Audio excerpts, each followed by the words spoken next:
এটা আমরা করে গেছে হুম। গেছে যে হুম এখন দুজন দিলাম বুঝতে পারছো হুম বুঝতে যেতে টাকা মাংস দিয়ে দিচ্ছে হুম। এখন তার পারিশ্রমিক না দিলে নাকি বলে তুমি হবে না এদিকে রাখে এখানে মাসালাটা হচ্ছে যেটা আপনি বললেন,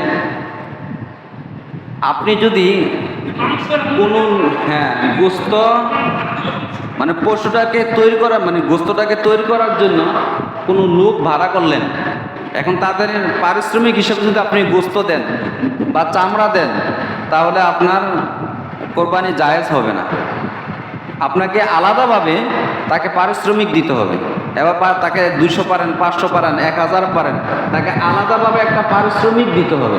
পারিশ্রমিক দেওয়ার পরে আপনি যদি মনে করেন যে সে আমাদের নিকটবর্তী বা আত্মীয় বা সে একটা গরিব লোক, তাকে আমি সে কোরবানির বস্তু থেকে তাকে কিছু বস্তু দিলাম, তার পরিবার নিয়ে খাবে, তাহলে সেটা আলাদাভাবে আপনি দিতে পারবেন, তবে তার পারিশ্রমিক হিসাবে দিতে পারবেন না।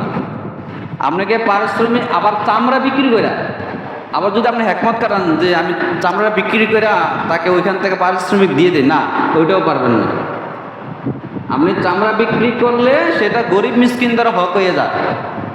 আপনি যদি চামড়া বিক্রি করে ফেলেন তাহলে এটার সম্পূর্ণ অর্থটা গরিব মিসকিনরা পাবে।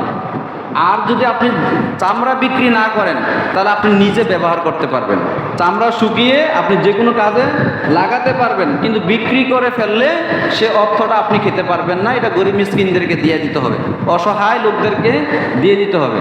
তবে চামড়া বিক্রির টাকা দিয়ে আপনি পারিশ্রমিক দিতে পারবেন না, আলাদাভাবে আপনাকে পারিশ্রমিক দিতে হবে।